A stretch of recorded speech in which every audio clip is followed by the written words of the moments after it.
There's nothing worse than buying something and then having remorse or realizing you forgot to ask some questions. Today, I'm going to tell you what to look for So off-grid that twine up properties. there is for hanging to dry out marijuana.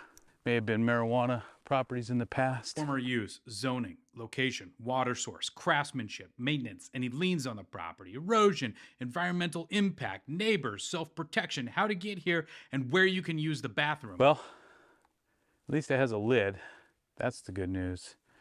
We're going to cover all of that and more on today's video. It is 20 acres, and it's also surrounded by 12,000 acres of BLM land and 16,000 plus acres of national forest. So if you're looking for something quiet and peaceful, this is not a bad way to go. Finding and getting to off-grid properties can be a challenge, and you really need to know what you're doing. Continue on Waldo Road for 3/4 of a mile. It starts with trying to get to the location that you're seeking. It's always further than you think, and you want to make sure you download your maps or any other technology or resources that you need before you leave. In properties in areas like this is that you have to be very careful to make sure you go up the right road. You do not want to go up somebody's driveway that doesn't want you there. Oftentimes you'll be down a long dirt road like this. You'll see all kinds of private property signs and warnings, so you just be aware. Just gotta pay attention. So another thing to evaluate, and I'm sure you're thinking about this, is what do the adjacent properties look like when you're out in the forest? One thing to note is, what is their fire mitigation look like? Do they leave the forest natural and let it just do its thing? Or do they have big slash piles like that, which can be fire hazards? These are all things for you to consider. This actually is a pretty good little road, believe it or not. As far as off-grid goes, those of you who already live off-grid, you already know. This one's in pretty good shape. It's tough to maintain these. It's your job, and sometimes there are miles and miles of this road. Nobody's out here to help you. The county's not coming. The city certainly isn't coming. So that's something for you to remember and to take into consideration as you're looking at off-grid properties. All right, we are here. Here's the approach.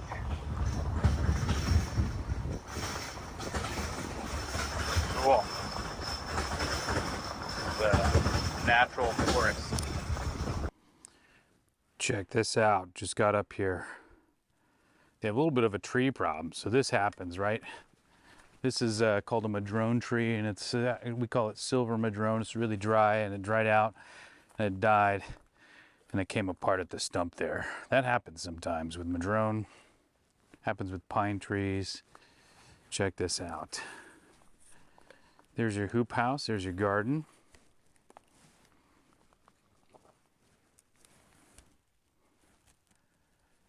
Beautiful, quiet. It's not quiet it is out here. There's a storage container. Lots of uses for something like that. Tuna this way. Looks like somebody started a teepee over there too. That's cool.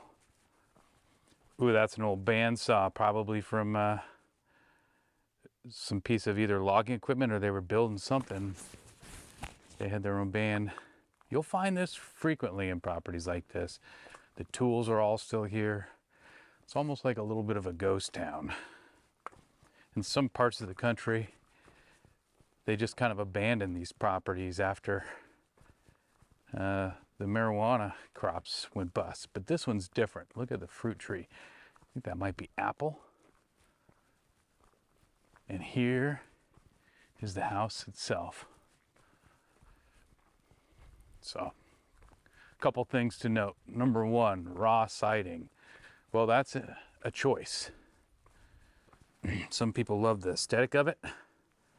Some people also just believe that maybe it'll last a little bit longer that way. I've been told that painting is the way to go. The reason why is because it'll help protect the wood for longer. But this one's well done. Stair treads done correctly to code. New deck boards. They look like they're sealed lightly. Ceramic screws. they did the right things. This is an interesting opportunity here. You'll see they've got some metal roofing trying to keep water out, but there is some rot taking place there. You can see they held it together with some wire for a while. Looks like they put screws in to kind of lag and connect that, but there's also a header board and some character. Homes like this always have character. Look, peace and quiet as well. If you're looking for internet, it'll be easy to get Starlink. I've already showed you where it's pointed. There's definitely some cleanup to be had here. And you can see the solar panels here on the top, mounted, pointing south. Shows you the direction. Pretty cool. You can also see way up top there, there's a water tank. Water tank is kind of cool, and there's another cabin. Let's go and look inside real quick. Character, always lots of character. Has a laundry room, which is nice.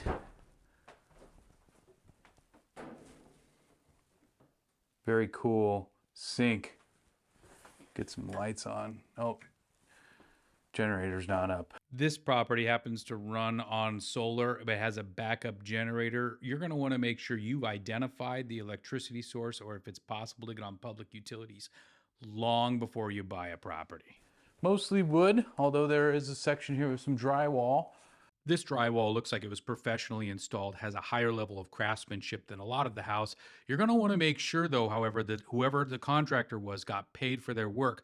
Otherwise, there could be a lien asking for money that you'll have to pay after you buy the property. You can avoid this headache by doing a thorough and professional title search during your due diligence period. And always be sure to buy title insurance. The risk is just not worth saving a few dollars. This bedroom's large, so it's 2 bedrooms. You can also check with the county to make sure that it's permitted for 2 bedrooms, which will impact the septic. Because if they added a bedroom without upgrading the septic tank, you may not be able to permit it, and you might have to even remove your septic tank.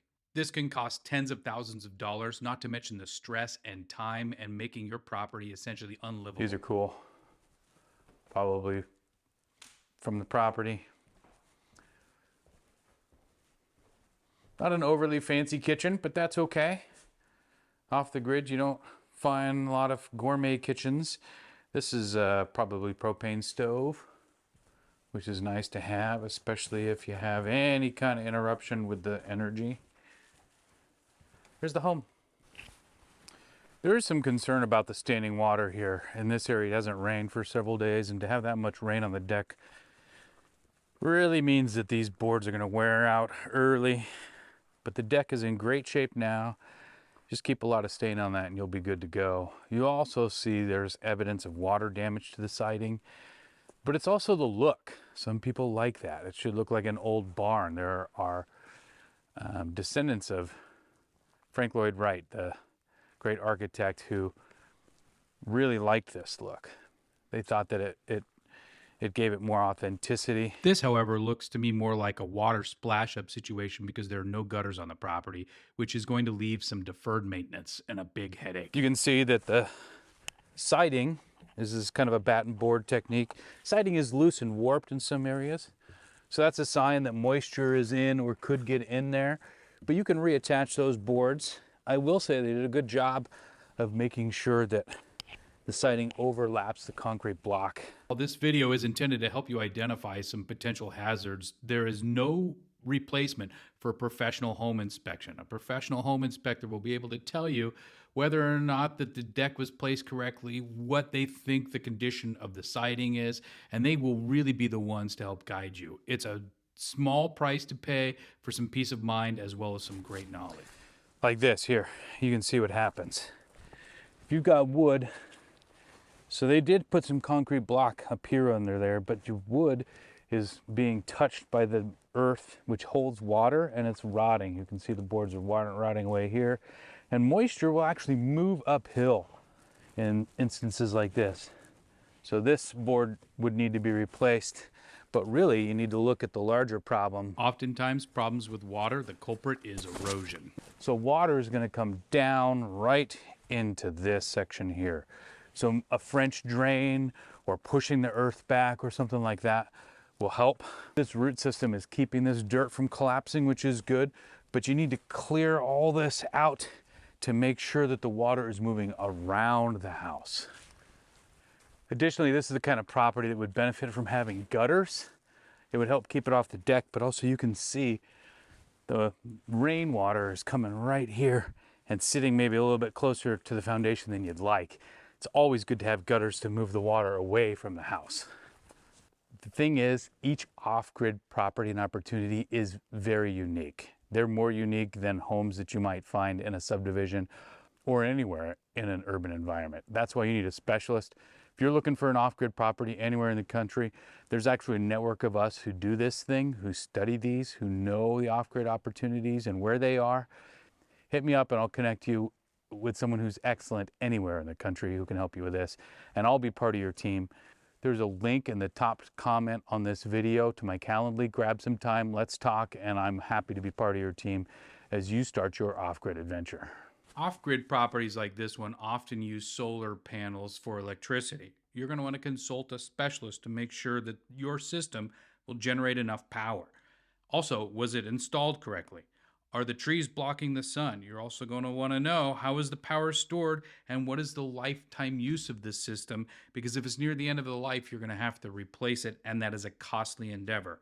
Also consider asking an electrician to make sure it is wired into the central electrical panel correctly, and that you can add a generator in case of emergency or if you lose power suddenly due to weather. Chicken coop. Well-built chicken coop. Looks like from items here on the property. This is fine for during the day, right? Some chicken wire is really just here to keep the chickens in. And there's some wire up on the hill there as well. But at night, you want them in something like this so that the bears don't get them, or the cougars or coyotes or whatever. So you got to make sure you lock them in, and that's a nice secure door. Chickens are an easy off-grid opportunity for many reasons. One is they're kind of easy, right? But when you're off the grid, you got to watch for predators, because you know there are bear and cougars and coyotes coming through here on a nightly basis. And once they find a good, easy meal, they're coming back again, again, and again. Let's head up and look at the other house. So this dwelling is not permitted. It appears that it was the first dwelling that was built on the property. And what that means is that they did not go through the regular permitting and inspection process.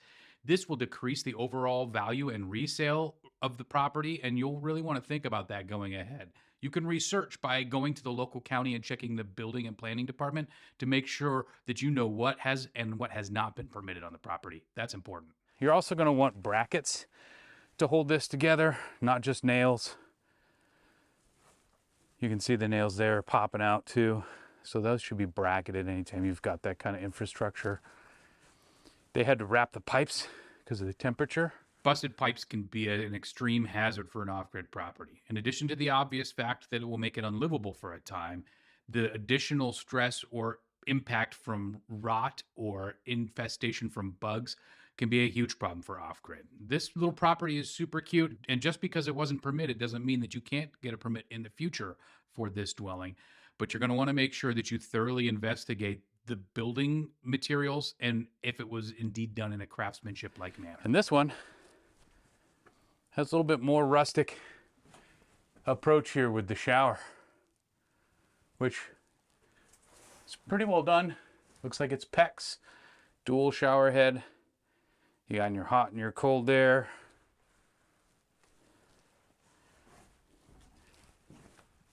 But wow, beautiful. Beautiful view. I'm curious what you think. Would you live here? Could you get your spouse to shower in that shower? Please comment down below and let me know what you think. Here's the original outhouse. Not a bad view for when you're doing your business. Let's take a closer look though. Well, at least it has a lid. That's the good news. I'm not sure that's for everybody though. The good news is on this property is that the main dwelling does have plumbing. So if you're out here living with somebody who has to have that, it's not the end of the world. A little heated workspace area. You'll notice the twine up top, they were hanging, so that twine up there is for hanging to dry out marijuana. You're going to find a lot of off-grid properties. May have been marijuana properties in the past, especially in the West Coast or on the West Coast states. Water tanks, water holding, insulated as it comes up out of the ground there. That's smart. Hopefully they did that in advance and didn't learn that lesson the hard way. This roof is in not as good a shape as the main dwelling.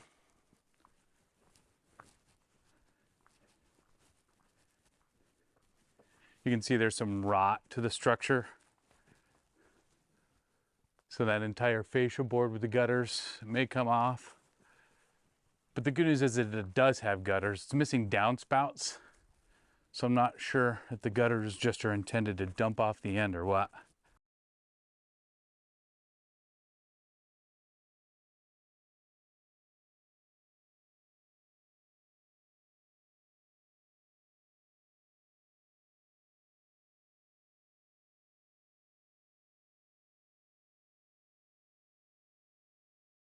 I'm really curious. What do you think of this property? Is something like this for you, or is it just way too much work? And is this something that is not feasible for most people? One of the reasons it's so quiet out here is because it is 20 acres and we're about in the middle of it. And it's also surrounded by 12,000 acres of BLM land and 16,000 plus acres of national forest, which means a lot of wildlife, not a lot of people. So if you're looking for something quiet and peaceful, this is not a bad way to go. At the end of the day, you need to look at a couple things. Is the dwelling inhabitable? Was it built with some code? What's it going to take to make some things right? Watch out for, especially for foundations and roofs. And it's all about the amenities that you need. If you need more than an outhouse, well, a property like this might work for you. But you're going to want to make sure that it has those things in place, or you have a plan that can easily adapt to allow you to get those things quickly. This property even has, whoa.